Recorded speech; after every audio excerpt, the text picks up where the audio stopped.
The SideScan view on your fish finder is still an extremely effective way for finding bass quickly on any lake across the country. In this video, I'm going to show you how to identify bass from other species of fish so you can more effectively break down your lake to put a lot more bass in the boat this year. Let's get into it. There are three telltale signs that you're looking at bass that are catchable on your SideScan view. The first is the size of the dot on SideScan. Bass are going to appear as dots, especially when you have a smooth bottom. These dots will oftentimes cast a shadow as well, so you'll see a brighter dot with a black shadow on the side of it. Now these dots are going to appear very small on your screen, and that's because usually the range on your SideScan view is going to be set to 80 to 100 feet. This means you're actually going to have 80 to 100 feet on both sides of your boat. So if your range is set to 100 feet, you're actually looking at a 200-foot section of the lake. This means the dot of a 12-inch bass or a 1-foot bass is only going to take up 1/200th of the screen. A 24-inch bass, which is a really big bass that's 2 feet long, is only going to take up 1/100th of the screen. This means these dots are going to appear extremely small. Now the shadows of the bass are going to appear a little bit larger, and that's what I try to look for when I'm identifying bass on SideScan. But the thing you have to make note of is how long those shadows are and how big the dots are on the screen. If the dots are extremely large or the shadows that they cast are very long, these are usually not bass. They're usually fish that are a lot bigger than that, maybe 3 or 4 feet long. In this example here, I graphed over a big group of gar. These gar are 3 to 4 feet long, and so they have very long dots with very long shadows. The dots and shadows of bass are not going to be this long, and in general, the length of a bass's shadow or dot is not going to be any bigger than 2 times the height. A lot of times I think that bass almost look like small grains of rice on the fish finder screen. They're not extremely long, but they are longer or wider than they are tall. The second indicator that you're looking at bass in your SideScan view is that the dots on your screen are giving each other personal space. What I mean by this is that the dots are not stacked right on top of each other. Bass in general do not like to be positioned right on top of each other in these tight packed schools. Instead, they're going to be more spread apart from one another, usually having 3 to 4 feet between each bass. This means that if you see a group of fish that is very uniformly stacked together with basically the exact same amount of distance between every single fish, you're usually not looking at bass. Instead, bass are going to be more spread out and they're not going to have a uniform formation. And the fact that bass like to give each other personal space makes it pretty easy to differentiate bass from other species because most other species do group up pretty tight together. The one thing you might struggle with is differentiating bass from rocks though. Rocks a lot of times will look very similar to bass on SideScan view and can have more of a sporadic grouping depending on the area you're in. The trick I've found to differentiating bass from rocks a lot of times is actually looking for dots that are separated from their shadows. Whenever a dot is connected to its shadow, it means it's on the bottom. And as far as I know, all rocks are connected to the bottom of the lake. You're not going to find any floating in the middle of the water column. But you will find bass that are suspended off the bottom, sitting 2 to 3 feet off the bottom. These bass are going to have their shadow disconnected from the actual dot because they are off the bottom. So if you can see any dots that have a shadow close by but not directly connected to it, you'll know that you're looking at a fish rather than a rock. And then you just need to look for some dots that are giving each other personal space and aren't grouped right together, and you know you're looking at a group of bass in rock. Really quick, I want to let you know about a new seminar I posted on fishthemoment.com. This seminar is focused on finding patterns that forward-facing sonar anglers are missing. If you only have traditional 2D sonar, downscan, or SideScan, and want to regain an advantage over all those scopers out there, this is the seminar for you.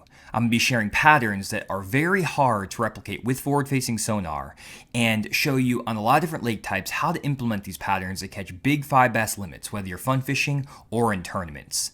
This seminar is happening on Friday, February 7th.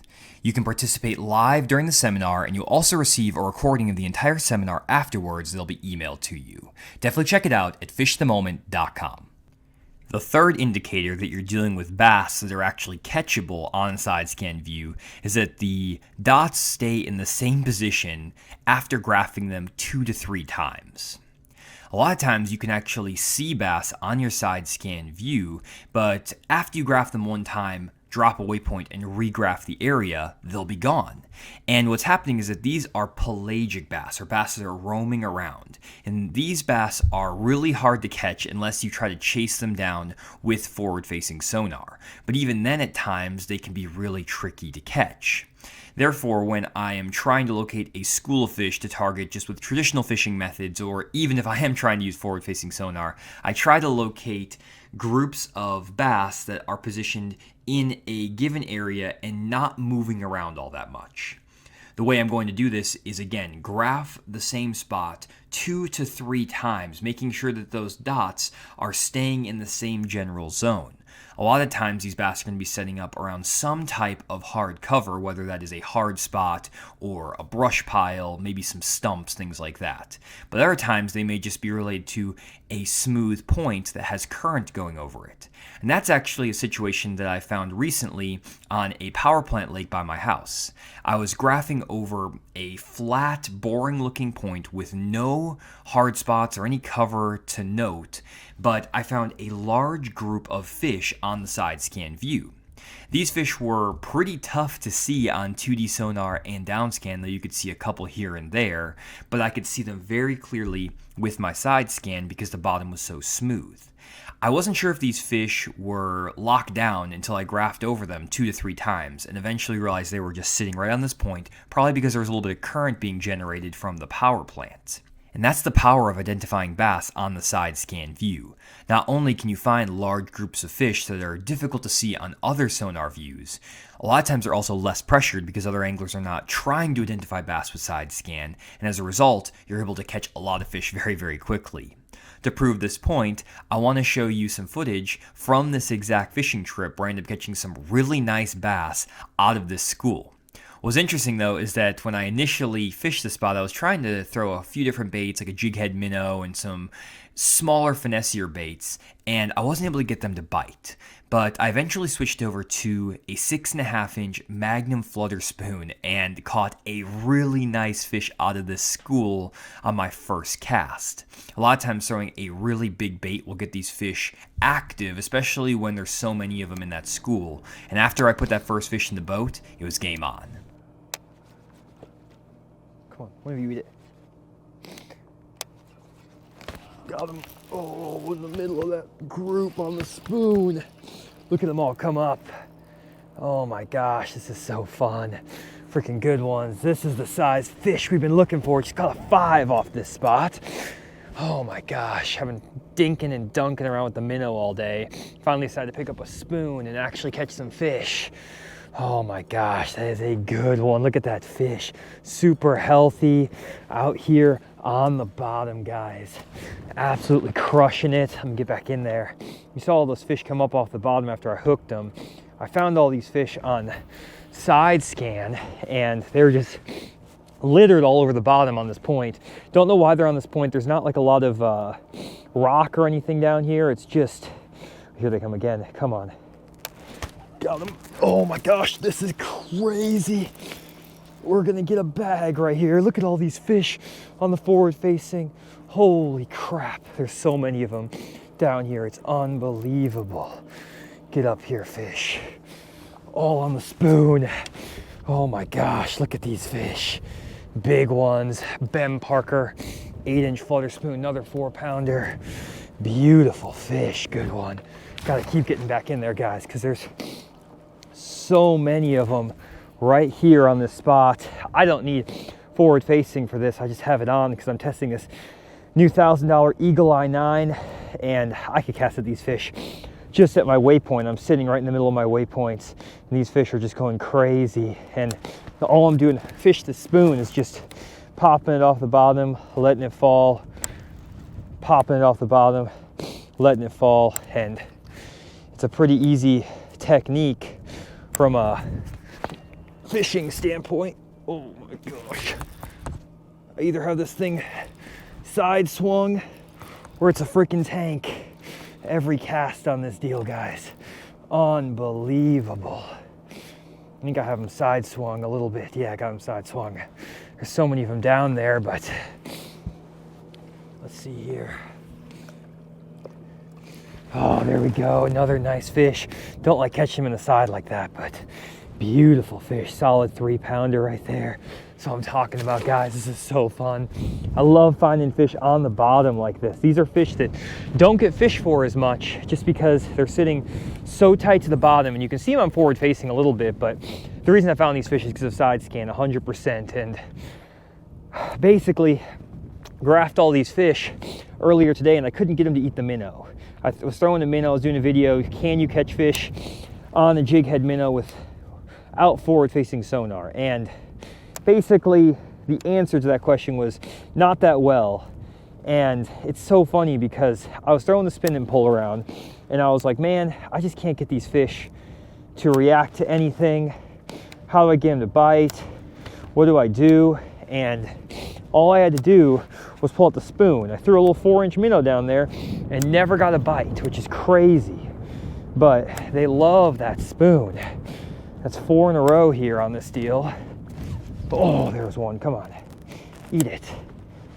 Can't see him anymore on this eagle eye. There's a little bit of a dead spot on it, so can't really see him, but oh, come on. Let's get a couple more and get a freaking mega bag going.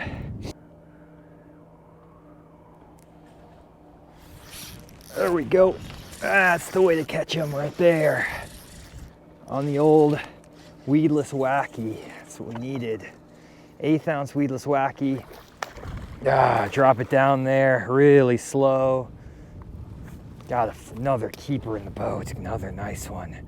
Oh, Yamamoto Cinco on a core tackle, 1/8 ounce weedless Wacky. Finally just dead sticked it on the bottom out there, guys, in that school. Finally ate it. I love that hook.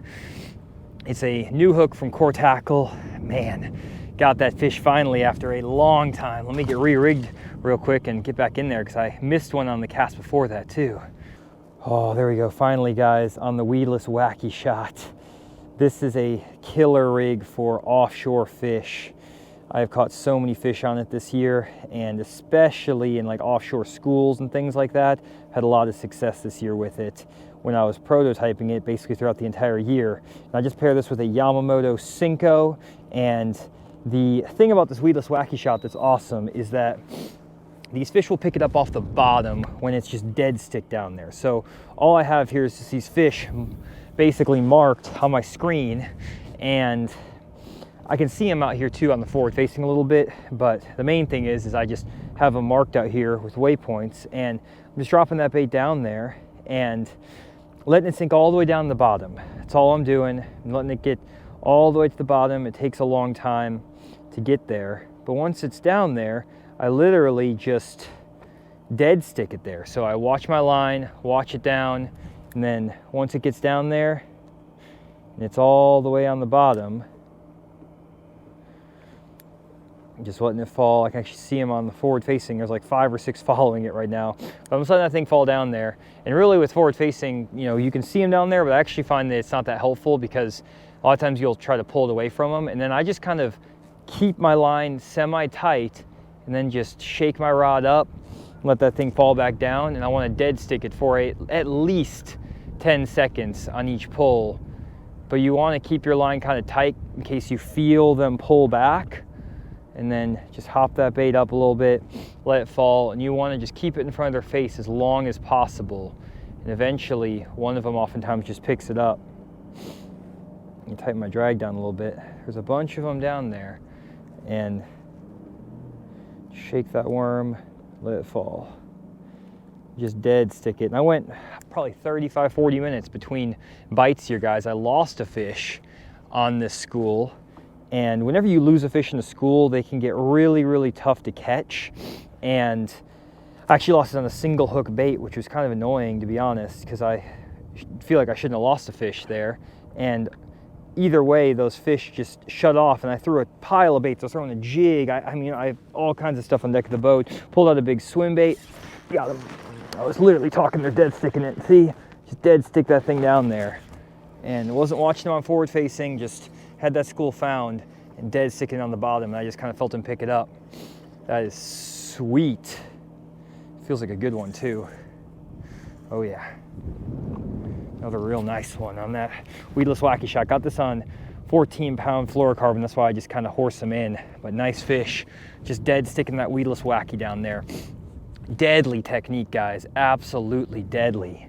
There's just some little bit of movement that you can get out of this, but this is the 1/8 ounce, so I can fish it down here in 25 feet of water and just hold it down there. And man, it's so good. It gets a ton of bites, more so just because those fish are used to seeing baits that are moving and getting in their area. But if you can just dead stick a bait in front of them, they're not used to seeing that. And it gets me so many more bites on spots like this. It's been my go-to rig the entire second half of the year when we got this prototype in, just because I can fish it around brush piles, I can fish it around boat docks, grass beds, all kinds of stuff. And you have to slow play it on this bait, because you have to basically let it sink and sink and sink, and it takes a long time to get down there. So it's not a bait that you're necessarily going to fish kind of covering water with. That's where you have crankbaits and jigs and other things. But once you have a school found and you've caught a couple fish, like in a grass bed and a chatterbait, or on like a ledge with a deep diving crankbait or something like that, you can then just pick up this worm, dead stick it in the middle of these groups, and eventually one's just going to swim over and pick it up, because it's just so unassuming. There's nothing going on with it other than just being really subtle. Just don't move it too much. The more you can dead stick it, the more you can just sit that bait in front of those fish, the better chance you have of actually catching one on it. And I just, again, make really, really slow casts. I'm surprised I didn't think to pull this out sooner, to be honest. I was trying to get them, again, on a bunch of really unique baits. I was throwing deep diving crankbait that went 20 foot. I actually tried long lining them. I was doing a bunch of big swim baits and all kinds of things. And I couldn't get him to bite. And then it's funny because like the thing that actually got the fish is just a subtle little do nothing wacky worm. And that's what those fish wanted, which is crazy to me, but it also makes a lot of sense at times, because these fish just, when they're pressured, they don't want anything super obtrusive. And again, this weedless wacky shot, you can just drop it in the middle of a brush pile and just sit it there in a brush pile for like 45 seconds and just let it sit there, which is really cool. You can't really do that with a normal wacky rig. And I just don't think these fish are used to seeing a wacky rig worm on a lot of these spots, just because a lot of guys are going to throw drop shots, they're going to throw football jigs, Carolina rigs, those other types of slow moving baits. They're not going to throw the wacky worm. Now with the wacky worm, honestly, the best thing to do if you have forward facing is not watch it on forward facing when you're fishing these schools. Just throw it out. And like right now I'm lined up on a waypoint and I kind of know where my cast is ahead of me, just because I've hooked all those fish and I just pay attention to my lineup. But it's better just to not watch it on forward facing, because the more you manipulate that bait and the more you want to move it and shake it in front of the fish and stuff like that, the worse you're gonna do. You really want to just let that bait be in the strike zone as naturally as possible. Don't react to the fish.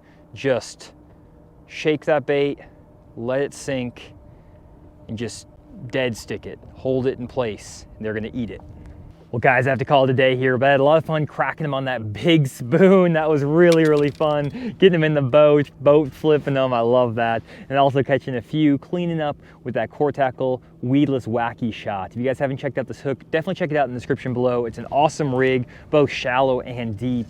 And it's pretty fun getting out here in the wintertime, finding some of these bigger schools. And sometimes when you find a group of fish that looks like bass and you can't get them to bite, sometimes it's not that they're not bass, it's just that you have to find the right bait to trigger them into biting. And today it was that big Flutter spoon and then that weedless wacky shot. When you're on a really pressured lake that gets a lot of fishing pressure, guys fishing these same spots over and over, you sometimes have to give these fish a different look they haven't seen before. So definitely try out a couple of these baits on your local lakes and use these side scan tips to find these big schools. Thanks for checking out this video. We'll see you on the next one.